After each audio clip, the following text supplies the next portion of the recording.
Dieu, amen. J'espère que ce soir vous allez bien par la grâce de Dieu, que vous êtes en forme. On remercie le Seigneur pour sa fidélité. Nous avons pu constater que notre Dieu est encore fidèle tout au long de cette journée, n'est-ce pas? Et nous espérons aussi ce soir que Dieu nous bénisse, qu'il nous fasse du bien.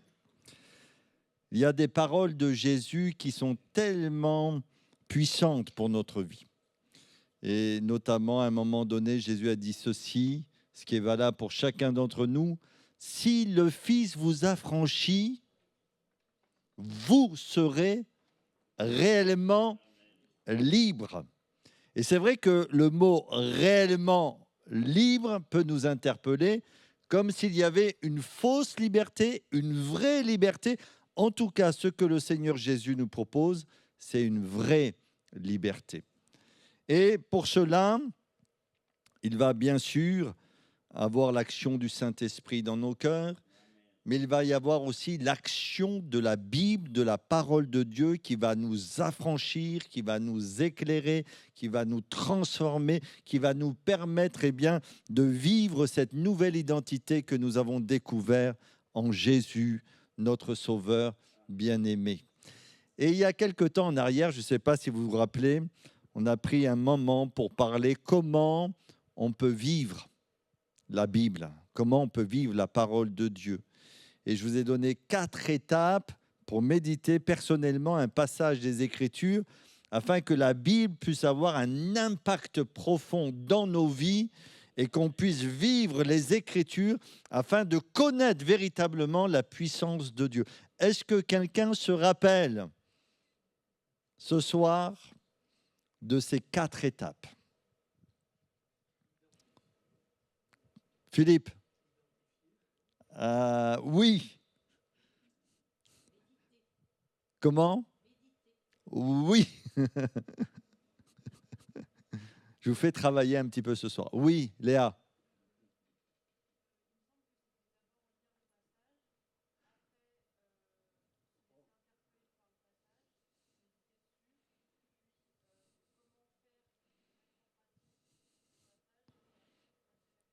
Oui, on les voit les étudiants. Hein. On les voit, ils ont bien... Je vous rappelle ces 4 étapes. Et c'est bien ce soir qu'on fasse un petit rappel pour nous aider. Et on va voir une variante de ce qu'on peut mettre en pratique dans notre vie. Parce qu'on ne doit pas négliger notre culte personnel. C'est la base, c'est le fondement de notre vie chrétienne, de notre vie spirituelle. Venir à l'église, c'est excellent pour se fortifier, pour s'encourager, mais cela ne pourra jamais remplacer notre communion personnelle avec Christ. Et on doit apprendre, et c'est véritablement un apprentissage, à développer notre connaissance des Écritures par la puissance du Saint-Esprit. On doit apprendre à développer notre intimité avec Christ. On doit apprendre à avoir cette communion personnelle avec lui. On doit apprendre à laisser le Saint-Esprit nous parler, nous montrer, nous éclairer les choses que nous devons continuer à vivre et les choses que nous devons délaisser dans notre existence. Et bien sûr, j'ai essayé de méditer un passage de la Bible avec vous. Et ces 4 étapes, merci Léa parce qu'elle a bien résumé. La première étape, oui, quand on lit la Bible, c'est qu'il faut comprendre ce que nous lisons. Et la question qu'on peut se poser, c'est que dit ce passage de la Bible? Quel est le thème que ce passage va développer? Et ensuite, on va passer à une deuxième étape, c'est un peu ce que Philippe nous disait, me laisser interpeller par la Bible. Qu'est-ce que ce passage me demande personnellement? Quelle va être mon implication concernant ce que je découvre dans ma compréhension de la parole de Dieu? Vous me suivez? Par exemple, si je lis un passage de la Bible qui me dit pardonner, la première étape, je comprends que Dieu veut que je pardonne. Et la deuxième étape, ça va être celle-ci, mais qu'est-ce que Dieu me demande personnellement? Peut-être j'ai besoin, alors c'est un exemple parmi tant d'autres, j'ai besoin de demander pardon. Et puis il y a une troisième étape, se préparer. Parce qu'il y a toujours 2 étapes dans l'action.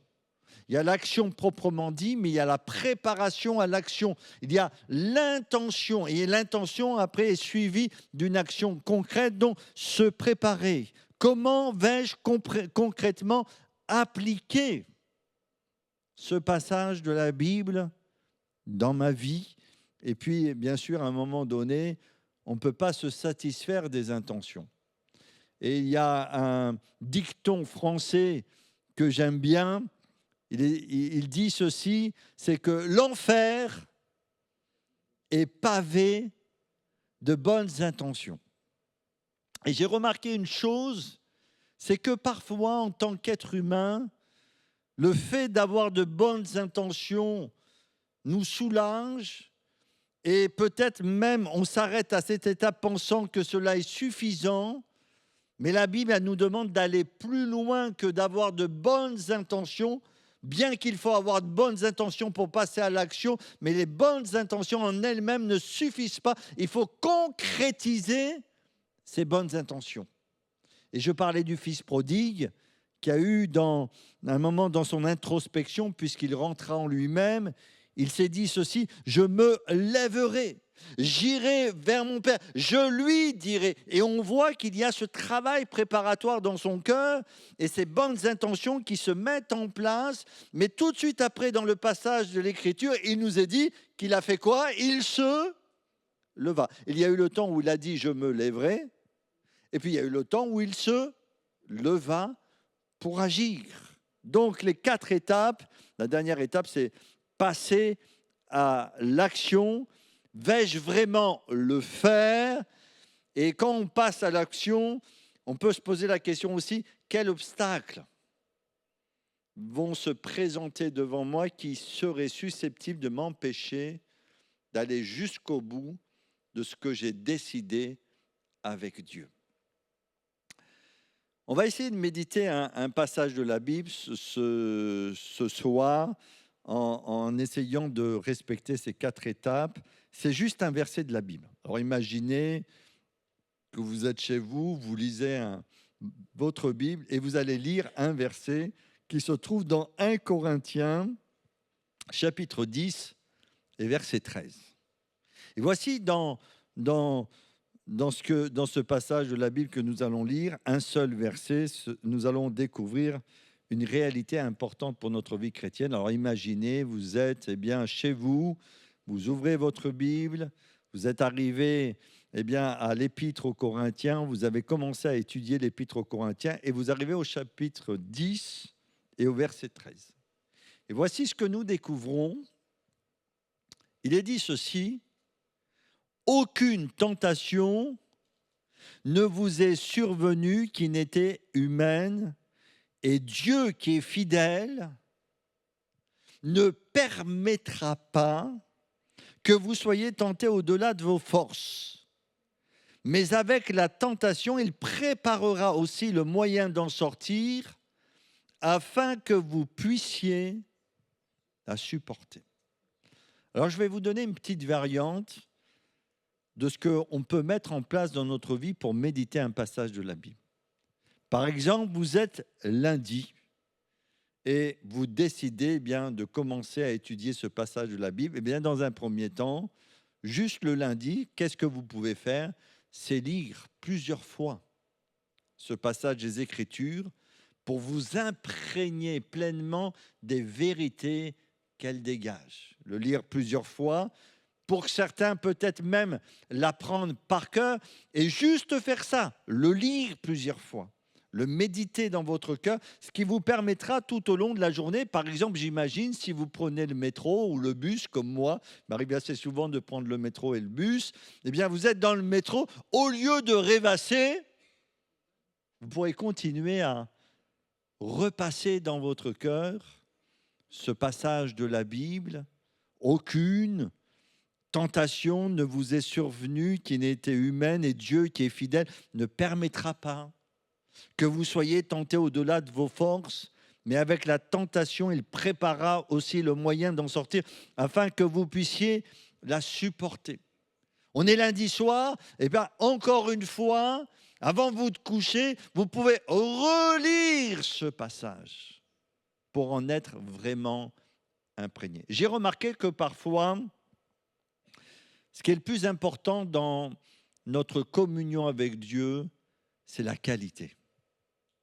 Et parfois, on est plus dans la quantité que dans la qualité. On veut lire beaucoup et parfois on lit beaucoup, mais on retient très peu de ce qu'on lit. On retient très peu. Et si vous n'écrivez pas ou si vous ne prenez pas des notes, vous allez vite oublier ce que vous avez médité. Donc Dieu veut que nous recherchions cette qualité dans notre vie. Et un seul verset peut être l'objet d'une méditation sur plusieurs jours dans notre vie. Et frères et sœurs, le Seigneur sait ce dont nous avons besoin. Donc le lundi, on peut commencer comme ça, en lisant plusieurs fois ce passage de la Bible. Le méditer, le réfléchir, le laisser parler à notre cœur, laisser le Saint-Esprit parler à notre cœur. Ensuite, le mardi, on va commencer la première étape. Est-ce que vous vous rappelez de la première étape? Donc le mardi, lundi, vous avez lu plusieurs fois. Le mardi, c'est quoi la première étape? Comprendre. Voilà, déjà, c'est la première chose. On pose les bases, on pose le fondement, on essaye de comprendre. Ce passage des Écritures, il n'est pas très difficile. Parce que si vous prenez d'autres passages, peut-être vous aurez besoin plus de temps pour comprendre. Parce qu'il y aura peut-être des termes qui sont directement liés à la spiritualité, des termes qu'on n'a pas l'habitude d'utiliser dans notre langage courant. Si vous tombez sur un passage qui parle de rédemption, de justification, de réconciliation, d'expiation, c'est sûr que là, il va falloir prendre un peu plus de temps pour comprendre ces passages avec ces définitions, pour bien saisir le texte. En tout cas, ce passage de la Bible me semble compréhensible. On n'a pas besoin d'une recherche supplémentaire pour vraiment comprendre ce que le Seigneur veut nous dire. C'est à la portée de chacun d'entre nous. Le thème qui se dégage de ce verset, c'est quoi? Vous n'êtes pas trop fatigué ce soir? Le thème qui se dégage de ce passage de la Bible, c'est quoi? La tentation. Mais si on veut préciser un petit peu les choses, David? Résister à la tentation, oui, mais on pourrait encore affiner les choses. Pardon, parce que je pense qu'il y a quelque chose qu'on doit saisir ici. Surmonter la tentation, oui, ça parle de nous. Mais par rapport à Dieu, voilà, la fidélité de Dieu quand nous sommes confrontés à la tentation. Et ce qui ressort ici, c'est que notre Dieu est fidèle. Que ce Dieu fidèle, alors je ne vais pas commencer à tout développer, ne permettra pas, etc. La fidélité du Seigneur. Et ça, c'est un aspect important de notre vie spirituelle. Et c'est un aspect important de la grâce et de la foi. C'est que notre ressource humaine est limitée. Notre fidélité est limitée, notre volonté est limitée, mais celle de Dieu est inépuisable. Et les bontés de Dieu se renouvellent à notre égard chaque matin. Dieu, tu es fidèle. Et j'imagine le mardi matin, quand tu commences à lire ce verset, et tu t'arrêtes quelques instants, la journée va s'ouvrir devant toi, et tu sais que dans cette journée, il va y avoir toutes sortes d'activités, toutes sortes de relations, toutes sortes de choses qui vont se présenter devant toi. Peut-être même tu es en train d'anticiper peut-être une réunion qui semblerait difficile ou un contact avec un collègue qui semblerait difficile. Mais il y a en arrière-fond cette vérité puissante, notre Dieu est fidèle. Et tout le long de la journée, tu vas vivre avec cette réalité que Dieu, qui s'est révélé à toi en Jésus, il est fidèle. Tu vas pouvoir compter sur lui à chaque moment. Il est là, il est présent. et que sa fidélité est puissante pour te garder. Et déjà, peut-être juste en essayant de comprendre, qu'est-ce qui va jaillir de toi quand tu vas penser à la fidélité de Dieu? Cela va t'amener à louer le Seigneur parce que ton Dieu, ton Sauveur, il est fidèle. Et la journée, tu ne vas pas la regarder de la même manière. Tu ne vas pas affronter cette journée dans la peur, dans la crainte, dans l'angoisse. Ah, qu'est-ce qui va m'arriver? Quelle tuile va me tomber sur la tête? Qu'est-ce qui va se passer dans ma vie? Mais tu vas l'affronter avec Dieu qui va t'accompagner et surtout en comptant sur sa fidélité. Donc, tu vas commencer par des actions de grâce. Tu vas commencer la journée par des louanges. Tu vas commencer dans cette attitude de célébration. Et au lieu de voir cette journée dans la peur, tu vas la voir dans la foi. Et tu vas impacter les événements de la présence de Dieu et de ta communion avec lui. Dieu est fidèle. Ça vous réjouit, ça? Moi, ça me réjouit de savoir que Dieu est fidèle. Quand je tremble, quand je me pose toutes sortes de questions, quand je sais que je vais devoir affronter quelque chose de difficile, Dieu ne change pas.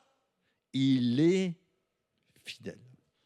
Alors toujours dans notre compréhension, on est toujours dans la première étape. À qui s'adresse ce verset de la Bible? Antoinette, elle dit à nous, mais plus largement. À qui s'adresse ce verset de la Bible? À des chrétiens.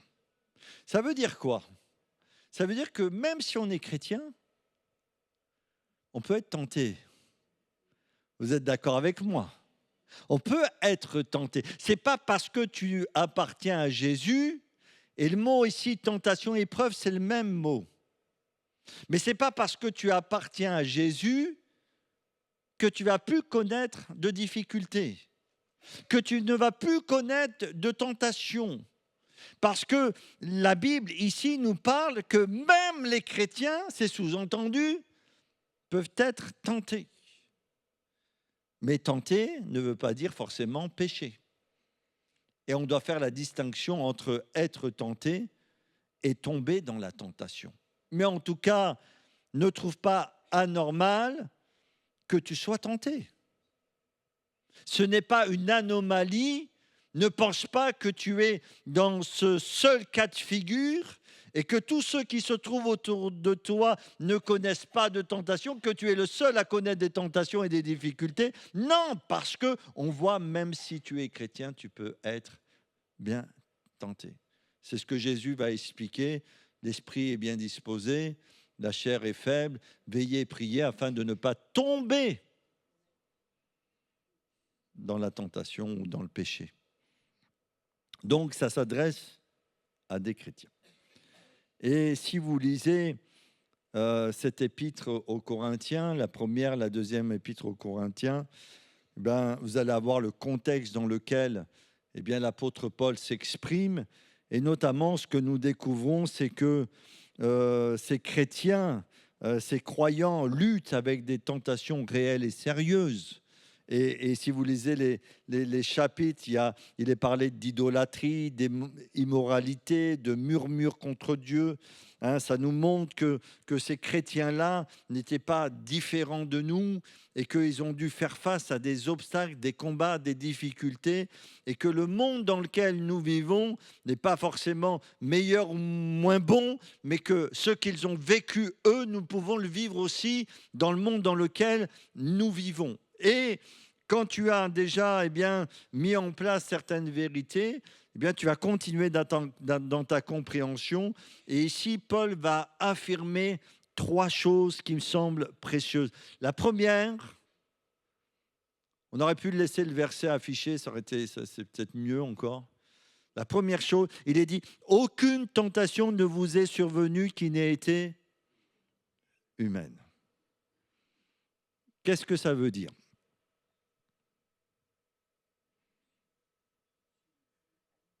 C'est que la tentation que tu portes, elle est humaine.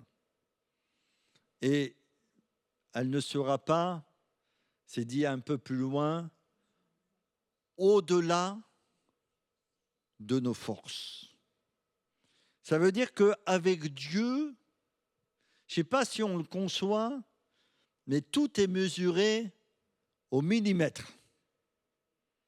Et si vous lisez certaines histoires de la Bible, et je pense à une histoire qui nous laisse quand même parfois perplexes, c'est l'histoire de Job, qui a été tenté. Et on pourrait penser qu'il a été tenté, on pourrait penser, nous, qu'il a été tenté au-delà de ses forces. Non, la Bible nous dit que malgré les sollicitations virulentes de l'adversaire, Dieu a toujours mis une limite pour que l'adversaire n'aille pas au-delà de ce qu'il avait décidé. Aucune tentation ne vous est survenue qui n'était humaine. Et cela nous montre aussi que ce que tu vis peut-être, les combats que tu vis à l'intérieur de toi, les attaques, les sollicitations, ce qui peut te remuer au plus profond de toi-même, d'autres chrétiens qu'aujourd'hui ou hier l'ont vécu. Aucune n'est survenue qui n'était humaine. La deuxième vérité, j'en ai déjà parlé, c'est que Dieu est fidèle. Et dans sa fidélité, il y a un concept que nous devons comprendre. Il est dit que Dieu est fidèle. Et pourquoi ? Parce qu'il est fidèle, il ne permettra pas. Vous savez, il y a des mots comme ça qui me semblent forts. Il ne permettra pas que tu sois tenté au-delà de tes forces. Il ne permet pas, le Seigneur. Et le Seigneur qui règne, qui est tout-puissant, qui est souverain, sait de quoi nous sommes faits, connaît nos limites. Nous ne connaissons pas nos limites. Nous ne connaissons pas jusqu'où nous sommes capables de résister. Mais Dieu, lui, connaît parfaitement ce que nous sommes. Et ce qui est merveilleux, c'est que, je disais ça à quelqu'un aujourd'hui, c'est que Dieu nous connaît parfaitement. Et bien qu'il nous connaisse parfaitement, il nous aime. Vous vous rendez compte ? Je ne sais pas si moi, vous me connaissiez parfaitement, je ne sais pas si vous m'aimeriez. Mais Dieu nous connaît parfaitement, il connaît tout de nous. Les bonnes choses, ça, on n'a pas de problème. Mais tous les mauvais côtés, il les connaît. Et il nous aime quand même. Ça, c'est extraordinaire. Et notre identité repose sur la justification, sur l'amour de Dieu qui nous aime et qui est capable de transformer notre vie. Donc la réalité, c'est que cette fidélité va se concrétiser en ce qu'il ne permettra pas que nous soyons tentés au-delà de nos forces. Et puis la troisième vérité, elle est belle aussi celle-ci. C'est qu'avec la tentation, qu'est-ce qu'il a fait ? Il a préparé un moyen d'en sortir. Vous avez vu comment on peut essayer de décortiquer un passage de la Bible pour bien comprendre, pour bien saisir, pour le laisser agir dans notre vie. Et le mot grec, alors je ne parle pas grec, mais utilisé, c'est ekbasis, ça veut dire une issue, une sortie concrète. C'est-à-dire que Dieu ne va jamais te piéger. Tu ne vas jamais te trouver dans une impasse. Et même s'il y a une impasse à vue humaine, Dieu est capable d'ouvrir la mer Rouge pour que son peuple la traverse. Et Dieu a préparé des moyens spécifiques, concrets, pour que tu puisses sortir de la tentation. C'est marqué. C'est marqué noir sur blanc. Il a préparé aussi le moyen d'en sortir. Alors, quand on comprend tout ça, il y aurait un faux raisonnement qui pourrait s'installer dans notre cœur, c'est le fatalisme. Et dire, mais je ne pouvais pas faire autrement. Bien sûr, on sait la grâce, on connaît la grâce. La Bible nous dit, si nous confessons nos péchés, il est fidèle et juste pour nous les pardonner. On connaît que Dieu pardonne, que Dieu restaure, etc. Mais ne tombons pas dans le fatalisme en disant « je ne pouvais pas faire autrement ». Dieu est fidèle, frères et sœurs. Et on doit s'appuyer plus fortement sur le Seigneur. Bien sûr aussi, si on a trébuché, heureusement qu'il y a cet avocat auprès du Père qui intercède pour chacun d'entre nous. Il est fidèle et juste pour nous pardonner nos péchés si nous avons commis quelques erreurs. Donc ça, c'était le mardi. J'ai essayé de comprendre mardi le passage de la Bible. On arrive au mercredi. Quelle est l'étape du mercredi ? À votre avis? Comprendre. Deuxième étape. Est-ce que quelqu'un peut me dire la deuxième étape? Me laisser interpeller. Et là, ça demandera, alors comme on est seul avec le Seigneur, vous savez, vous pouvez tout dire avec Dieu. Et cela va demander de notre part de l'honnêteté. Quelles sont les tentations auxquelles je suis confronté en ce moment? Quelles sont peut-être les choses dans ma vie, malheureusement, qui me font retomber? Quelles sont les épreuves qui me déstabilisent? Quelles sont les choses qui... j'ai du mal, il y a un combat. Et là, je vais commencer à essayer d'identifier dans ma vie bien, ces choses dont il est parlé dans le passage des Écritures, justement pour aller ensuite vers la concrétisation de ce que j'ai compris. Et quand je m'examine, il ne faut pas tomber, on l'a dit plusieurs fois, on le redit, il ne faut pas tomber dans une fausse culpabilité. Mais c'est un examen honnête dans le but véritablement de s'en sortir. Parce que parfois, dans cette mauvaise introspection de notre vie, quand le Fils prodigue rentre en lui-même, il ne rentre pas pour rester dans une culpabilité, mais il rentre en lui-même pour aller vers l'action. Et des fois, malheureusement, on tombe dans ce travers de cette fausse culpabilité et on se complaît même parfois dans cette culpabilité, on se laisse entraîner dans cette culpabilité qui nous empêche ensuite d'agir concrètement pour trouver la bénédiction parce on pourrait se dire « Ah mais je suis tellement mauvais que je ne pourrai jamais m'en sortir. Je suis tellement tombé tellement de fois dans ce piège que c'est pour moi, ça sera impossible de vivre la liberté. » Et c'est là qu'il faut se rappeler de la puissance et de l'autorité de la parole de Dieu dans nos vies. Donc je fais un examen honnête devant le Seigneur. C'est entre moi et le Seigneur. Entre le Seigneur et moi. Et là, je laisse la lumière de Dieu m'éclairer. Je laisse le Saint-Esprit me parler. Seigneur, quelles sont les choses dans ma vie qui me font trébucher, qui me font tomber ou qui seraient susceptibles de me faire trébucher et de me faire tomber? Me laisser interpeller. Peut-être aussi, toujours dans cette mise en pratique pour ma vie de ce passage de la Bible, on pourrait aussi dire, mais quelles sont les justifications que je me donne pour rester dans un problème, pour rester dans une difficulté? Parfois on entend, ah mais moi, je suis né comme ça, je resterai comme ça. Un jour, j'ai fait juste un peu d'humour, je fais une visite, c'est pas à Rouen, comme ça vous n'avez pas besoin de chercher qui c'est. Et je fais une visite d'une sœur, et la première visite, je la vois pour la première fois, la sœur. Et dans la visite, elle me dit, vous savez, moi, je ne suis pas commode. Moi, je l'avais tout de suite vu. Je suis comme ça, je ne peux pas changer, je n'arriverai pas. Mais ça, c'est des faux raisonnements qui peuvent malheureusement nous empêcher de connaître la victoire de Dieu. Mon père était comme ça, donc je suis comme ça. Ma mère était comme ça, j'ai hérité de ma mère.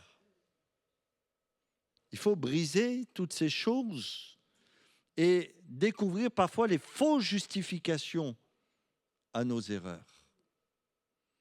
Parce qu'on peut malheureusement se laisser piéger. Bon, après le lendemain, c'est quel jour? Le jeudi. Le jeudi, on passe à la 3e étape. Je vais aller rapidement. Se préparer. Comment concrètement je vais appliquer ce passage de la Bible? Alors, moi, je vous donne une application, vous pouvez en trouver d'autres, mais c'est quand la tentation va arriver. C'est à ce moment-là qu'il va falloir mettre sa foi en action. C'est à ce moment-là qu'il va falloir confesser la victoire de Christ. C'est à ce moment-là qu'il va falloir dire, mais Dieu est fidèle. Il ne permettra pas que je sois tenté au-delà de mes forces. Je compte sur toi, Seigneur. Tu le dis dans ta parole et tu n'es pas un homme pour mentir. Quand bien même l'épreuve est difficile, tu es plus grand que l'épreuve. Tu es plus grand que toutes les choses qui voudraient triompher de ma vie. Et à la croix du Calvaire, tu as été vainqueur. Donc à ce moment-là, ce que Dieu nous demande, c'est prendre une position de foi qui est le résultat de ce que nous avons découvert dans la parole.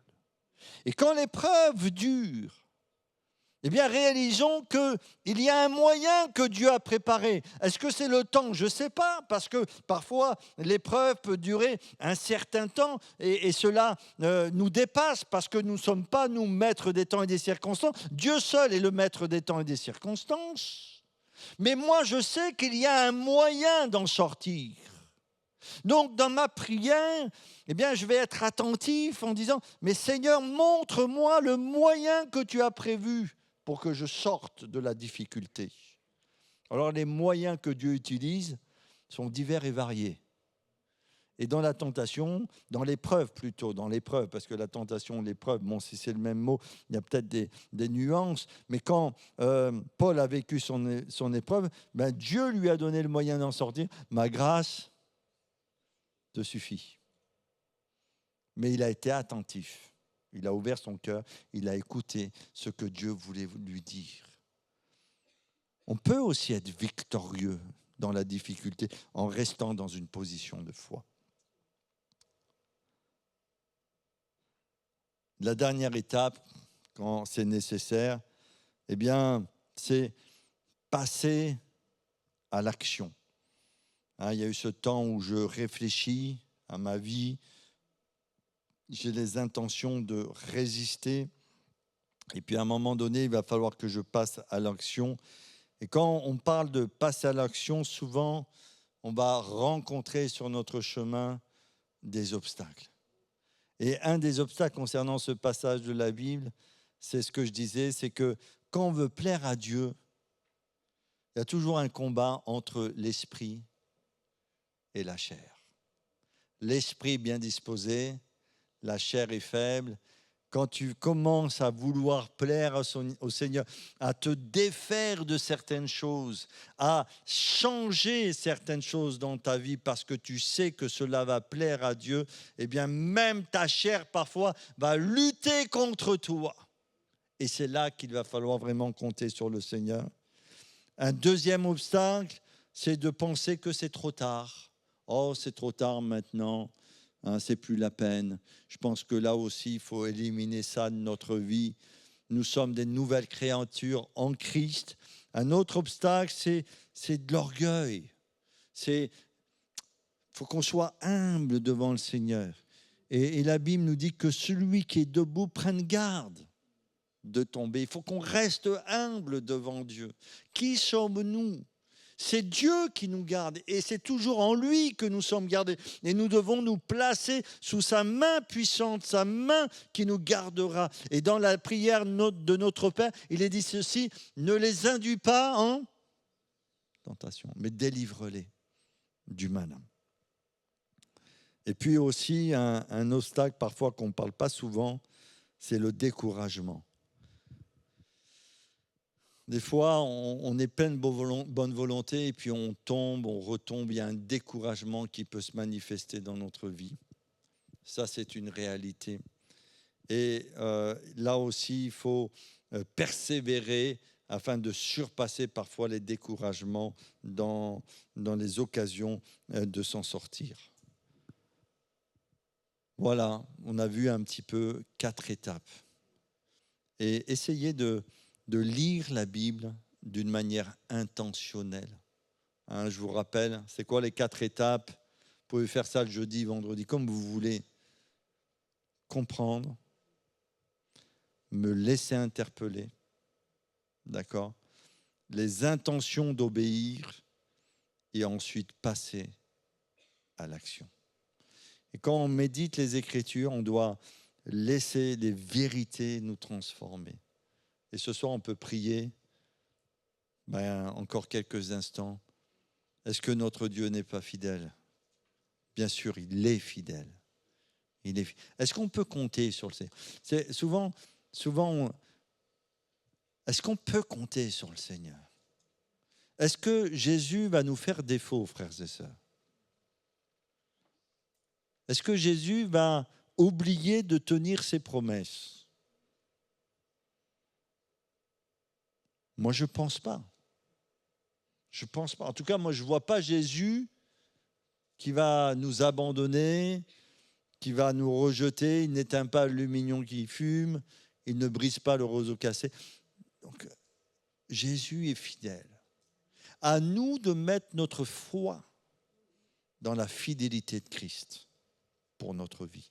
Et que cette foi placée dans la fidélité de Christ transforme véritablement notre vision de l'intérieur. Et quand on sera confronté à des difficultés, on sera plein de ressources spirituelles pour y faire face.